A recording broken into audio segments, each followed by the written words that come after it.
I'm Emily Marinelli, and you're listening to the Twin Peaks Tattoo Podcast.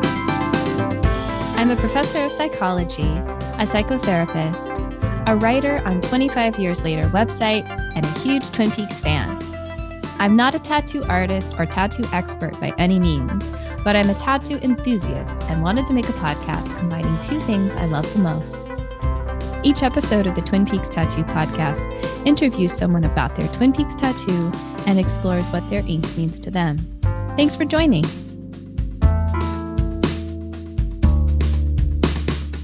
Remember those trifold presentation boards you would get at office supply stores?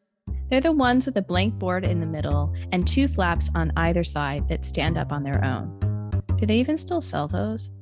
I would use them every year for my science fair projects, where I would inevitably either not place or get honorable mention, if anything.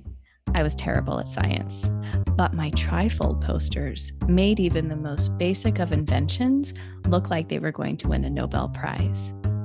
I really knew how to work my artistry and design on those things. My flashy Crayola colors sprayed the flaps. The cutouts from my grandmother's encyclopedias added dimension to my display, and the text I typed on my typewriter and Elmer glued just perfectly told my scientific journey. And yes, a touch of glitter added set me apart from all the rest of the volcanoes that had difficulty erupting. So, despite being a science atrocity, I was a trifold queen. When I was in my early 20s, I brought back my skillful craftsmanship of the trifold stand-ups. For this non-science project, I bought a lot of poster boards. I needed them because I took on the impossible task of putting together and displaying all the cast and characters of the original Twin Peaks series. I did this because I was also taking on the futile task of introducing every new friend I made to the show. This was before the internet was the way it is now. This was before slide decks and fancy graphic design. This was before The Secret History of Twin Peaks was published. These were the days of Crayola washable markers, poorly printed color ink pictures from Kinko's, and lots of dizzying rubber cement glue. With these tools, I was able to create a web of the who's who of Twin Peaks and how they were all related. Once I started drawing those squares in a family tree style to try and see how everyone is connected, with Laura at the center, of course, I realized, wow, Bob, wow, this is a damn near impossible task. When I started to write character descriptions and draw connective lines, Hank is married to Norma, so that's an equal sign, and he's in cahoots with Josie, so that's a domino sign, and he shot Leo with a gun, so that's a gun sign. The symbols and explanations just run right off the trifold page. Who really is Hank? What is his backstory? What is up with Josie, and why is she in a doorknob? I soon realized that this is more information than even 1 or 2 or 3 science fair poster boards can hold. But you better believe I made it work. Year after year, I would host Twin Peaks watch parties in the hopes of making the show more palatable to newcomers. Friends of mine had heard about the show, we all had, but had missed it somehow. I wanted to help them move through the slowness, the confusion, the dreaminess, the trauma of Twin Peaks by making a family tree for them to reference as we watched and ate donuts and cherry pie, of course. I kept pouring the coffee to keep them awake and engaged. I had to show off my honorable mention science fair poster making skills somehow as an adult. I wanted my friends to understand, appreciate, embrace, and digest the show along with their donuts. And some of them did. Most of them didn't make it past the first season. It was hard for me to let it go, and I would do this over and over again because I was so desperately looking for connection. I was so desperately looking for a Twin Peaks community, a group of people who I could nerd out and talk about Twin Peaks with. At the time, the Twin Peaks community online wasn't what it is now, and I certainly didn't have the wherewithal and knowledge to access it. Hell, I still had an AOL email account. It was the early 2000s, okay? I was craving the social conversation. In my talk with Rob King, we discuss our personal relationship with the show and this desire for social engagement with others on Twin Peaks. We cover the power of community and meaning-making through symbology in the show. We talk about his work on regionalism, Twin Peaks as a Western or neo-Western, and of course we talk about his amazing Twin Peaks tattoos. If you don't know Rob King, you will soon. Rob King is a librarian at Texas Tech University's Southwest Collections Special Collections Library. He has written for 25 Years Later and contributed as a fan and scholar of David Lynch's films to Blue Rose Magazine, Twin Peaks Unwrapped, and Counter Esperanto podcasts. He is co-editor on a collection of essays about David Lynch's films and Twin Peaks and the American West, which will be released this year by McFarland Books. Here's Rob King. Oh, thank you for having me. No, I'm quite honored. Welcome. So tell us, how did you find Twin Peaks? How did it come into your life? Yeah, wow. In little tidbits and ways up until I finally got to attack it. I guess David Lynch. It's like, how did I come to David Lynch first? And not necessarily because I knew it was David Lynch I was coming to. Around 13, I feel like I may have seen Dune. So we're talking 93. I would have seen Dune on TV somewhere, not knowing that it was Lynch. But before that, maybe around, so I'm around what? I'm about 10 years old when Twin Peaks is airing and coming out. And so I remember it kind of just in the culture and in commercial spots. We did, in my house there was probably almost no way I would have been allowed to watch Twin Peaks, as if my parents would have even understood what it was we were watching. But my father was a huge Northern Exposure fan, and Northern Exposure made plenty of allusions to Twin Peaks. So yet again, in the culture, in the water cooler talk of the time, Twin Peaks was always there. I did not consciously come to it at that time. I've got to be honest about that. So Dune, somewhere in there, I must have seen Elephant Man. I have memories of seeing Elephant Man, and then for me, David Lynch really kind of comes to the forefront with Lost Highway. Mm-hmm. When that comes, and I remember, getting the video from the rental store. It had like a yellow VHS cassette tape, and they had a little feature at the beginning that just kind of flashed over the strange dark characters of Lynch. So you saw the jumping man. I wouldn't have known it was the jumping man.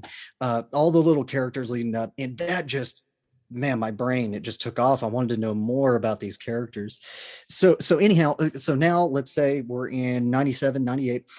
It came to me through girlfriends, actually, Twin Peaks. And now that sounds strange, but it was two separate girlfriends that got me, that were referencing their love of Twin Peaks, and I guess they had watched it when it came out.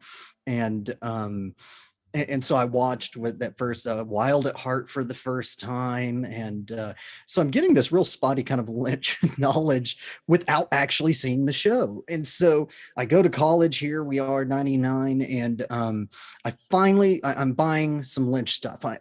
So I go to, it was a Hastings entertainment store. These were entertainment stores I'd eventually end up working at. But they were in college towns, was kind of their mission. And I found there a used copy of Twin Peaks. I saw, the motorcycle, the street lights, and it was the International Pilot on VHS. The long pilot. Mm-hmm. Right. So I got a used copy of that, and then I bought a copy of Fire Walk with Me, probably not realizing how the pieces connected. I just saw Twin Peaks, and I had seen maybe the larger box set, but back then I wouldn't have had the money to buy an $80, $100 box set of the television show. That was the collected VHSs. That was a little out of my, so I just jumped in. And so I did that terrible thing. Love the pilot. That just carried me away. But then that terrible thing where you go right into Fire Walk with Me before you've seen the series. And now, Rob, how dare you? How dare you? Just kidding. It happened to me. And so I saw the prequel and sequel before, and it all, which kind of ends up working out, actually. It was like I was preparing for the return before I knew. But pilot, Fire Walk with Me, go. So the Artisan DVD sets came out, that first set. So I bought the first season. That was what, 2001 or so, 2001. So that was my first time to get to sit down and, here's how the pieces fit. And so I just watched that first season. That second set from that group did not come out for, I think, another almost 5 6 years. And so what I was left with were the pieces of the pilot, Fire Walk with Me, the first season, and all its little special features that I think John Thorne provided for them. And then just the internet. So, but internet's still a little young, but I was starting to search rooms. It was starting to take off pretty good at that point, and there were some groups discussing all these missing pieces. The Chris Isaac scene specifically, there was a group advocating for the release of, either the longer Fire Walk with Me or just let us see that extended fight scene. So I kind of had, in that way, my own little wait, between the first season and the second season. So I finally got that second, bought it as soon as it came out. I never bought the gold set because I had waited so long to get just the Artisans 1 and 2. I didn't, that was enough of a wait. And at that point, I may have kind of fizzled out a little on Lynch a little, I'd seen Mulholland Drive in the theater, all that. I loved Lynch, but there was a gap there, I think, from the release of that to my excitement with the return. So, but how did it come to me? It came to me like that. And so it was kind of a personal journey. It was very hard to have much of a social conversation at that point if I wasn't involved in the online communities, which I was not. I kept up with them. I didn't engage with them. And in my own friend set, I had friends that, they might have kind of liked it aesthetically, but I didn't have friends that sat and really engaged with the content. And so, yeah. Thanks for that, Rob. I remember you're taking me back to hosting parties where I, was like forcing to introduce the Twin Peaks to people in my life so that I could have those conversations, right? Because they were missing for me too. And I wasn't involved in an online community in the same way. So yeah, I'm remembering that as well. You are so into Twin Peaks scholarship and Lynch scholarship, and I think you live a lot now in the Twin Peaks world. How would you think about your relationship to Twin Peaks then versus now? Yeah, now more academic for sure. I love teasing out the ideas. I really do. I'm more engaged with the fandom. Now, some of that may have cooled off since I quit writing for 25 years later, but I'm still being asked to do podcasts. And I don't know if they're coming to me as a fan or because of this research. I don't know. So now where it is well, the return is just a completely different life journey. I had my partner with me, my wife, and we watched that together on a week-to-week basis. I was heavily involved with the fandom and the social conversation. Oh man, I didn't realize how rich that social conversation was going to be until we got to experience it week to week like that. And I hope people still find ways to have that social interaction, because when I go to Twin Peaks now that I've, we'll talk about it later, but kind of worked on a book, now that I've kind of read all the articles and done all of the, I still plug into the way that the pilot made me feel the first time. And when I go back to Twin Peaks, I start there and those feelings and that emotion and that, the way that I engaged with it, knowing nothing. And I like to come and just enjoy it for entertainment, enjoy it as a story. But I could separate that experience from the research and the kind of academic picking at it. And so now my memories, yeah, with the return, I had the house party. I made the menus, that I took right out of the Secret History, and did a little photoshopping maybe, and the donuts, the coffee pot, the decorated table with the red runner and the chevron design, all this stuff. And it was so funny because the people that were here, I'm afraid they still felt like a forced audience. So I appreciate that they came at all. But that was okay, because I said, well, thank you for giving me that premiere experience. And then me and Christine will enjoy it on our own. The coffee martinis. God, we did coffee martinis. Anyhow, my relationship to Twin Peaks then and now, I hope I don't have to divorce the two, because the passion or the enjoyment that the first gave me fed right into my engagement with the community later, except that I had other people to talk to about it. Yeah. Fantastic. Um, well, we're here also to talk about tattoos. And Mm. if you would share, what Twin Peaks tattoo or tattoos do you have? And can you describe it for listeners since we can't see it? Yeah, I could do that. So two, I have two Twin Peaks tattoos, one on the right arm and one on the left. So the first one I got is on the right, and it is that very classic owl cave line drawing symbol that came out. We saw that, I guess, first at the end of the second season. And so it's what it is all is a square turned to a diamond shape, and then with the arms coming off the top, almost like antennae, which might sound familiar later on.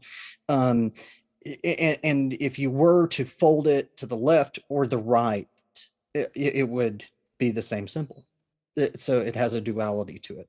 So it has an owl appearance. You could probably tease it apart quite a few different ways. But that's the first one. And that comes from, probably for me, well, we'll talk about meaning later, but anyhow, on the left side, to even it out here, I have it's the symbol that came off the piece of paper in the Return episode, or part 9, the chair, they called that episode. And that's where Frank Truman and Bobby, and then they get the little capsule that Briggs has left in the chair. And then when they finally get the singing or vibrating capsule to open, puzzle capsule, they open the paper, and there is the yet again line drawings, with a little more detail, and that is two kind of triangles side by side, Twin Peaks. Above the left peak is a full red circle. Up above that, two symbols up above the peak on the right. At the very top, kind of an upside down red, almost crescent moon. And beneath that, the dot with the antennae, almost more like the symbol you see in part 2 of the Return on the card that the Doppelcooper shows to Daria. You see this kind of symbol that we all thought might mean the experiment or Judy or something along those lines.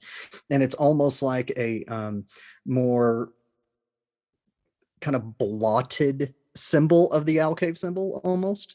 And then beneath that, and I got this almost as a third, it's part of the second tattoo on the left here, that one, uh, the time 253. I didn't add that until the very end of the series. I just had the line drawings because it would match the line drawings on my other arm. And so, uh, but once I realized it was this idea of completion, I felt like my journey with Twin Peaks had kind of found a closure of some sort, the closure, non-closure of Twin Peaks. And so I got the 253 there, which adds up to 10, the sign of completion. And that is, those are my two. They're almost more line drawings. So they're very simple, which maybe, depending on where I fall in your shuffle here, makes a lot of sense to start simple and then get more interesting tattoos. No, that's fantastic, Rob. Thanks for sharing that. And um, how did you, you talked a little bit about the symbology. How did you decide specifically on those? And also, how Mm, did you decide on placement on your body? mm, hmm. So I'm trying to think, so how I decided on these designs um, ends up kind of almost being more of a story of the tattoos that accompany them. And so in 2008, 2009, I kind of knew I was going to get a tattoo at this point. I finally decided I'd get a tattoo. And I I guess your first tattoo, I don't know what other people's experiences are. Mine was that I was deeply concerned about getting a symbol that you would regret. Not Yeah, I mean, it's like, this is staying, this is sticking. And so what did I decide? You go through, for me, this is kind of a little bit of an iconic tableau of my literary journey. My literary interests is what is on my arms, because I'm kind of bookish and librarianish, and so where I was at that point was still in love with kind of those kind of white male postmodern writers. I have to admit to it. I need to diversify my tattoos. But the first was like Thomas Pynchon's the this is the symbol you would find in Crying of Lot 49, which is a muted post trumpet. And in that book, associated with that is the acronym with dots between the letters WASTE, WASTE. We await Silent Tristero's empire. This was in reference to a postal system in the book. But for me, just to simplify, it was about that postmodern, not after modernism, but something that came through modernism, and that was the unspoken messages between the lines. And I was thinking of that, as a writer myself. Um, Maybe not a good writer, but you would have had to convince me then. So between the lines, meaning between the lines, that muted idea, subdued meaning, and so that's what that was. So when the return came out, I decided to go ahead and even it out. I'll admit I'm one of those people. David Foster Wallace was influential on me. I read Infinite Jest at a time in my life that it was helpful. It was very helpful given kind of perhaps I was going through depression, but it helped me to kind of follow those characters and what they were going through. That book ended up being right for me. I'm not saying it's right for everyone. It was influential on me. And on the chapters, on the chapter breaks, he has these kind of annual rings, these circles. Annular is in circular, and so I have that with kind of the crescent shading on one side, and then that's where the Twin Peaks went underneath it. And I got the two at the same time to balance out. On this right arm, you would have the Thomas Pynchon at the wrist, beneath that, kind of equally spaced, the David Foster Wallace chapter breaks, and then the Twin Peaks duality owl cave symbol. So subdued meaning, circularity, life, the circularity of it, and then duality underneath that is how Twin Peaks. So that's how that got figured. The left arm, uh, in the literary journey, next you would have to move from the right to the left, if however that works. And over here you would have that the return, and so I look at that almost as almost a map of a life journey. That symbol they find in there, a time and a place. You have kind of the fuller red, which to me I take as kind of the beginning of day, Mhm. the day, the sun. On the next, that kind of crescent moon, closing of night, with this kind of thing, this symbol, this Judaish whatever symbol, could almost just be just simply called death and or negativity in life that you kind of deal with. And then that closure at the end, the 253, completion, a full journey, and whatever comes between those peaks. That's how I've come to talk about it. That's how I've come to think about it. And then beneath that, the first book that my partner and I read together was James Joyce's Ulysses. We had that conversation. Oh, that book you always put down and you never finish. And so that was part of our journey together, was forcing ourselves to just read it, get to the end. And so this is the crossed keys symbol, also made into kind of a line drawing.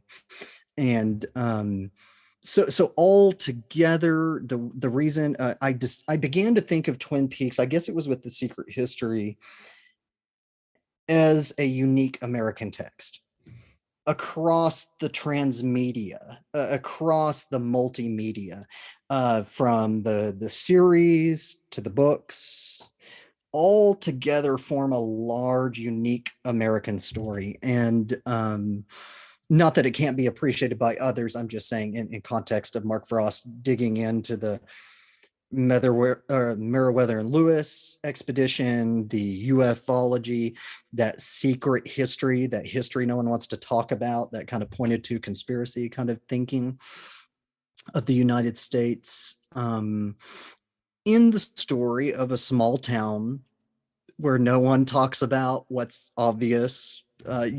So anyhow, that's how those tattoos fell into the literary iconography on my arms. which I don't know if I'll continue, but I'm very happy with these, and they even out pretty well. Gorgeous. And you're speaking to what I was thinking about, especially with the 253, which Mm, was, your so much of your work is around, you know, geographic landscapes mhm. in various type, but in Twin Peaks specifically. And you just spoke to that a little bit in Secret History. Anything you want to say about the symbology as it relates to how you think about landscape, frontiers, anything like that that comes up, mapping? It's speaking to me as you're talking. Wow. I had not put it into that context, but I don't think you can talk about the symbol on my left arm, the one from the Return, Part 9, without also thinking of Hawk's Map, the art that Michael Horse made for that character, for that storyline, that shows the two peaks, that actually kind of begins to break down that more concise tight symbol from Part 9, and that you see the larger map, and that Briggs might have been referring to, that Hawk was able to tap into, that family map of his, with the black fire death, he calls the symbol. That's maybe where I got that from, now that I'm remembering. And the peaks. So in that way, maybe you there's some chapters on this in the book we'll talk about, and that's indigenous geographies. Uh-huh. Right. So if I say uniquely American, which Americans am I talking about? As a text. You mm, with Twin Peaks, you kind of have to tease out the native in it. I hope that some of the chapters in my book get to that, because I think that's important. But as the series made by David Lynch and Mark Frost, yeah, I think that, yeah, there's some hidden Native American geography in this, and if not by design, inherent, maybe. Love it. Who did your tattoos? Who were the tattoo artists? Do you remember? And do you remember where you went and what the shops were like? Tell me about that journey. Yeah, sure. With very set designs, line drawings like my arms that are not that involved. I didn't need a specific artist. I didn't know my local artists. I knew the community that were friends with a lot of these artists, but I did not know them myself. They're the kind of people that show up in people you may know on Facebook, and you have 24 friends, but you've never really interacted. And so I did look up her name because I wanted to give her credit. Annie is her name, and that's at Lubbock, in Lubbock, Texas, is where I'm at. Not quite Panhandle, but that region. And Inkfluence is the name of the tattoo shop, Avenue Q over there. And so her name is Annie, and she did the my two at the same time on the right. She ended up, I believe it was her again, by appointment, that got to do my symbols over here on the left. And then the 253, God bless him, he had to tattoo three numbers. It was Tim, and Tim did a beautiful job with his number stencils. And so, but both all at Inkfluence, that's a pretty popular tattoo shop here in Lubbock. Um, you know, it's just one of the more prominent ones. It's been here a long time, so I trusted them to do well.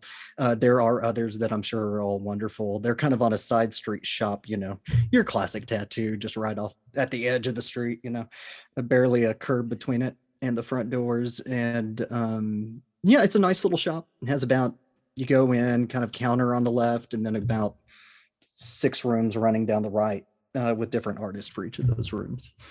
And do you remember if either of the artists knew Twin Mhm. Peaks? Did they know the show? Do you remember?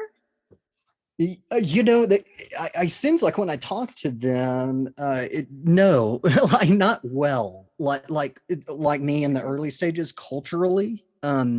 They said, "Oh yeah, that show that some people are talking about." It was, and that was when The Return was airing, and and yeah, I keep meaning to watch that. It was one of those where they didn't sound like they were very engaged with Lynch as a director, but they knew about it culturally. And then Tim, he's a little bit older, and so I think he kind of remembered the early run, but didn't sound very engaged. And it's no, I think I was on my own on this one. You've spoken to this already, but I see pictures of you online where Mm. you've got your desk and you've got multiple computers because you're always writing, you're like in full work mode. And I imagine on the daily, you are, as you're typing, looking at your Twin Peaks tattoos and Mm. sort of having an ongoing kind of relationship with them as they're on your body, not just in your workday, but in your day in general. And I'm just wondering what that daily connection with Twin Peaks symbology on your body feels like, is like for you. How does it transport you to the world? What is it like? What is the felt sense? Hmm. Well, I'm glad you said that because you did ask. The placement on the arms was because I wanted to see them personally, and so that was that, and then because of the other tattoos, it kind of begged an evenness, and so on the inside of the forearms there, so I guess it means that it had a major impression on me. It's a reminder of that.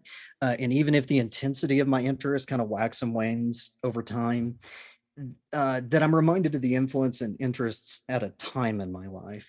And it helps me anchor back, maybe kind of to my personal story, in that it connects me to Frost and Lynch's world, and that they're conversation starters.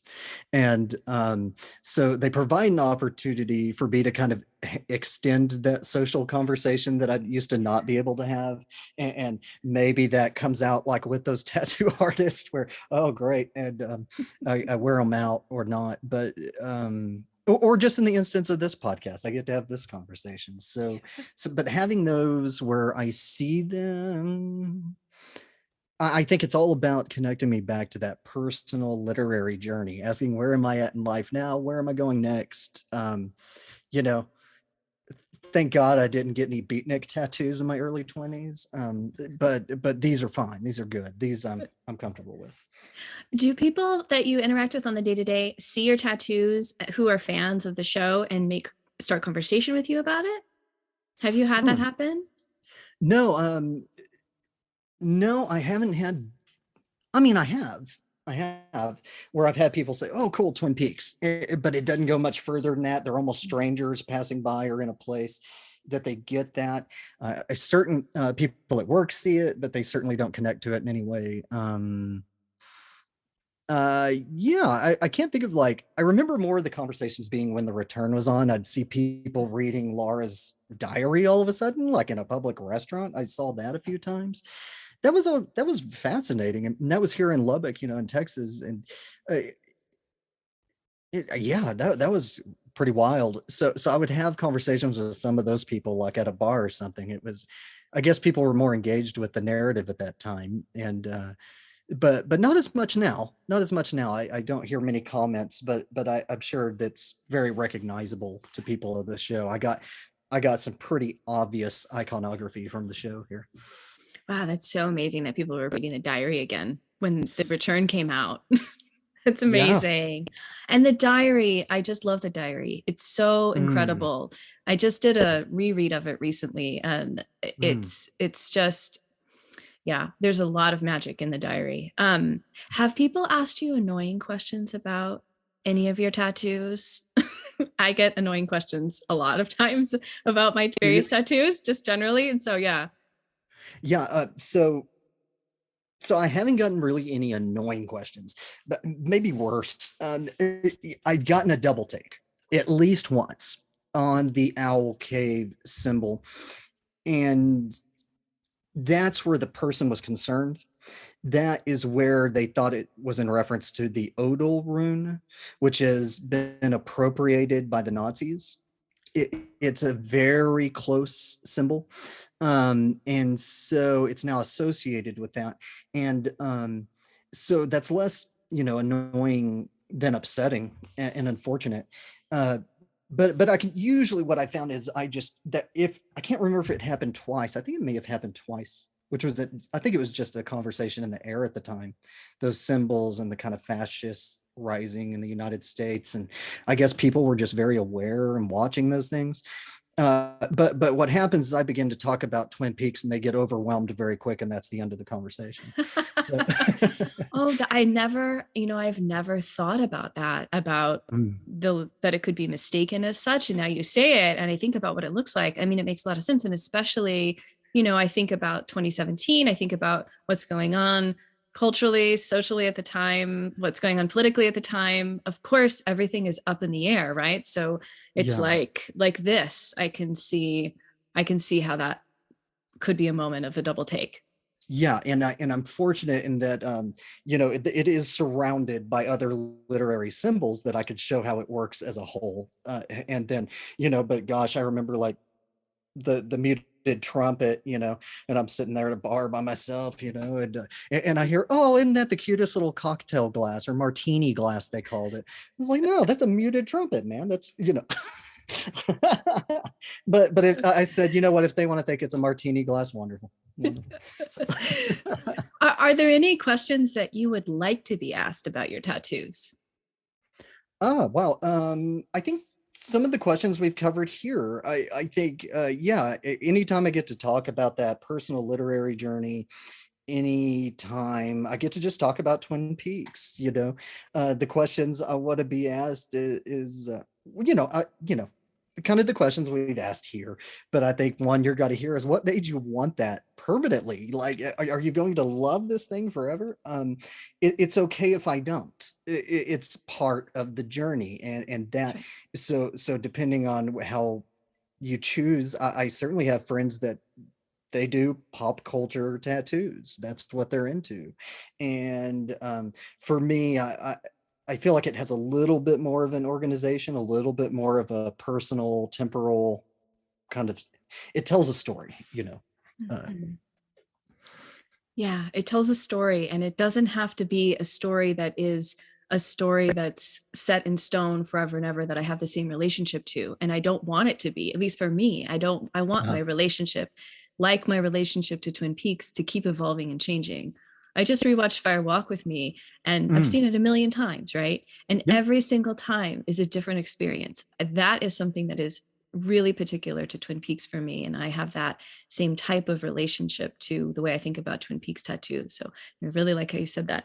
Um, are there any Twin Peaks tattoos you want to get in the future? I think I better stop here. I love Twin Peaks, but I've represented it twice. And to me, that's good. That's complete. I want to keep a little bit of real estate, a little bit of dermal real estate there, for my future journey. I don't know what that will look like. I'm working on a PhD right now, and that's a dual concentration of film and media studies and literature, social justice, and environment. And I'm kind of diving into where I think the long game plays here, is doing some digital humanities work, to understand regionalism. What is a region? What is a localism? To look at some fictional texts, and given everything that I've said here about these tattoos, I don't know what that ends up looking. It won't be a computer. I'm not getting a tattoo of a computer, but it who knows what that journey. It may not be fiction this time. I may represent some kind of nonfiction kind of aspect of my journey. I'm curious about that. I have no good answer right now, but no, I better stop with Twin Peaks. I'll be excited to see what unfolds for you in that realm in terms of any new ink that you have. You have to tell me, Rob, what happens. I Um, will. what I have a couple more questions here. What character would you love to see have a tattoo in Twin Peaks, and what tattoo would that be? Yeah, the arm. I want the arm. Mike said, on there, he said, and I wrote this down because I wondered if something like this might show up. He said, I too am touched by the devilish one. This is in the pilot in the basement of the museum in that extended version. I think it got cut into part 3 later in a dream sequence, but in that Fuller, he does say, I too am touched by the devilish one, a tattoo on my left shoulder. But when I saw the face of God, I was changed. I took the entire arm off. In fandom, a lot of us believe because of the little man from another place saying, I am the arm, that is Mike's arm. And then we see an evolution in the return for behind the scenes reasons. I'm sure we all know that you end up with this kind of electrified tree blob kind of thing. And I don't care if it's the tree or the original, I would have loved to seen what was the touch of the devil tattoo. I hope that's not already tattooed on my arms. But you know, the tattoos in Twin Peaks is Margaret, Carl, after their extraterrestrial-ish experience, have the 3 red, almost the radiation sign. I think Briggs had it on his neck. Those tattoos are available, but I think if there was a character in there, I initially wanted to say something about Hawk, and then I said, no, it's got to be in the mythology of Twin Peaks. I would love to see the arm with some kind of significant tattoo. That is a great answer. I was taking it much in a totally different direction when I was thinking about this question. I was like, who would have a tattoo in Twin Peaks? Maybe like on brand for like Bobby Briggs to get like a, like a something really obnoxious, like a skull and a dagger and like Laura's name and a banner across it, but like really poorly done. I was thinking about it in a totally different direction. I love what you're thinking, and I've thought of that too. What was on the arm before he took the arm off? Right. We all want to know. We all want to see that. Al Strobel, if you're listening, can you make this happen? If and when there's a season 4 of Twin Peaks, what character, either existing or new, would you want to play? Wow. Well, I wouldn't be so presumptuous, but if I were yeah, to stay on brand here, an awkward Texas character somehow related to Carrie Brown's story in Odessa, Texas. Yes. I love it. Yes, yes. You and Carrie in Odessa Yep. in some way, in some relationship, doing something. I don't care if I'm a gas station attendant, but if I get to be part of Carrie's bigger story, I'm all in. Yeah, I mean, maybe you would be a librarian in Odessa. I'm just saying. Hey. I'm just saying, David Lynch, since you're listening, I really appreciate if you would just make this happen with Rob as a librarian in Odessa in season 4. Okay.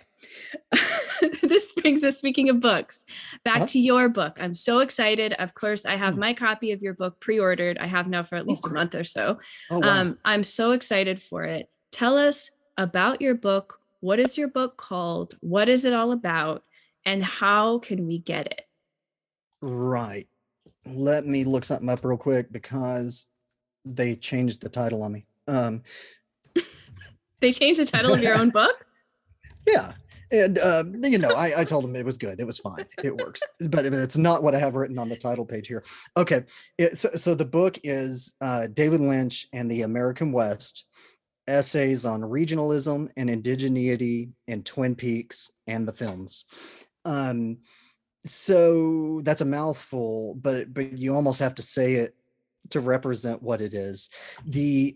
My interest, of course, I work, you had said in the introduction there, I work at Texas Tech University Southwest Collection, Special Collections Library. So whenever I was engaging with Twin Peaks, season 3 was such a gift. It gave me Odessa. It gave me New Mexico and the Trinity explosion.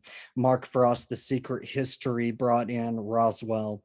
It brought in Jack Parsons and them to the Southern California desert. So we were engaging with that Southwest regionalism.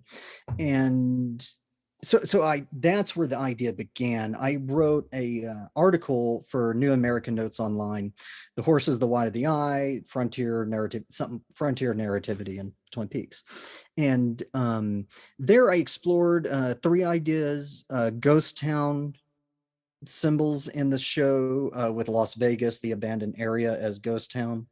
Um, I explored, of course, the Trinity explosion and what that means for the region, and then Downwinders, the local people. And then in the third, I explored some of the desert occult kind of thinking of the show, with Jack Parsons, with alien theory and the bomb. And so anyways, it was a very short one. It was a short word count. That's what they wanted. And I didn't get to explore everything quite fully, but I'm fairly busy at work and with my things I need to attend to. And I said, okay, what if I, did a call for papers and let the other experts on this in the fandom and the researchers give me their ideas. I can't write it all and I don't have the time. So let's collect our ideas. Let's get it into a book. We'll do a book of essays. I'll edit it. And I invited two other editors, one a colleague who was an editor for the West Texas Historical Review. He handled a lot of our footnotes and that work. He's kind of a specialist there. And then my partner, she's just a very good editor. So between the three of us, I kind of took care of the content and writing the introduction and writing a chapter, and they just helped with the editing. So in the book, yeah, I'm carrying on. I'm getting a little long-winded, so don't let me go No, too long. it's wonderful. It's great. Yeah, thank you. Yeah, so John Thorne did the introduction. He was gracious enough. I know he's asked to put his name on everything Twin Peaks, but I really wanted his take because I wanted the book. It is academic in nature, of sorts, and but I wanted it to be open for the fandom, the wider fandom, and talk about that bridge. Just because we're exploring ideas doesn't mean it's not going to add to your take on the fuller story. And so part one of the book, it's separated into three sections: regionalism, indigeneity, and then the journey west, road narrative, and genre. So to make the book possible, I had to go beyond the Southwest and say, let's talk about the greater American West, and let's talk about all the films of Lynch. Let's, not just Twin Peaks. So there's a fair balance in the book. There's a lot of Twin Peaks, but there's a fair balance across all of David Lynch's works. I was a little worried about making it specific to David Lynch because I wanted Mark Frost included in this. I think he added a lot to it, and I didn't want that to get lost. So there's some amazing articles. Eraserhead is in here. The American West, how, what? It is the pastoral to the industrial. So you begin that journey west, and fascinating. Um, let's see, historiography is in here. We cover regional and Anthropocene signals, so ecological, um, identity, frontiers, and heterotopias, um, reimagined West in the LA trilogy. That's from frontier to urban noir, hardboiled, which leads to detective fiction, which leads to Lynch's neo noir. We have there's one I think that'll just blow everyone away, and it's going to get us in touch with all of the Native American art that's in the background, on the walls, in the basketry, in the maps. And it's going to help connect that back to its original heritage creators. And that will be very large to us as fans, is being to come to the show with an appreciation for the true indigenous nature. I told you indigenous geographies. I'm just glancing at what y'all might get out of this book. Metaphor of American instability and lost highway through road narratives. So onward and upward. And then classical. We've talked about Western as regionalism, Western genre. Twin Peaks as a Western, a neo-Western maybe, and that's in there. If you're familiar with some of the Twin Peaks researchers, you're going to notice some names in here. But it's a great balance of international writers, women, men, indigeneity. The balance here is very nice. So I hope it's a book people enjoy. We are waiting on the proofs. We need to get an index for this thing. We'll probably keep that fairly simple, but we want it to be useful to you all as researchers, to be able just to go to the back and find what you're looking for quickly. And it's priced now with McFarland Books. Yes, you can pre-order it. I will send all those links to you so you can share those. McFarland Books is the publisher. They do a lot of popular culture on topics like this. They were kind of a perfect publisher home for this. They're going to promote it, which will be nice. I'll be able to take it to conferences and what have you. So it's priced now a little pricey. I was hoping it might be a little closer to $30. It's closer to $50. It is valuable. What's in here is going to be worth it to you. Keep your eye on that price. Watch it. If you can't afford it now, there will be a Kindle edition available at some point. I don't know how that works. We haven't communicated. I know it will eventually be available. Of course, at first they're going to want you to get hot off the press, and we're going to encourage that so that we can all have an open conversation about what's in this book. I can't wait to see how people begin to talk about the show from this pretty unique regional perspective. And I think I was surprised by what came in when I did my call for papers. And I think I probably still have more to mine when I have time. So. Yeah. Rob, I'm so excited about this, and I'm so excited about your book and this work, and also appreciate the way that you are re-centralizing Indigenous and Native land and sensibility in the book. I feel like, thinking about the Nez Perce tribes and just like where so much of the lore from Twin Peaks comes from, it can often get lost when we talk about Twin Peaks and we, in fun ways, nerd out about theories, and we, but bringing it back and resituating it into the rich history of the Indigenous communities and tribes from the land is key in the conversation. So thank you for that. Yeah. Sure. Yeah. Gladly. Yeah. Mm-hmm. And Rob, thank you so much for sharing your tattoos with us on the Twin Peaks Tattoo Podcast. It's amazing to talk to you about them, and it's been so fun to continue this social conversation with you here today. So thank you. Yes, thank you. Thank you for having me. Thank you. Thanks for listening to the Twin Peaks Tattoo Podcast. Each episode is produced by me, Emily Marinelli. Sound design and theme music by Dr. Animal Proof Rock. For more information on today's episode, go to my website, www.twinpeakstattoopodcast.com.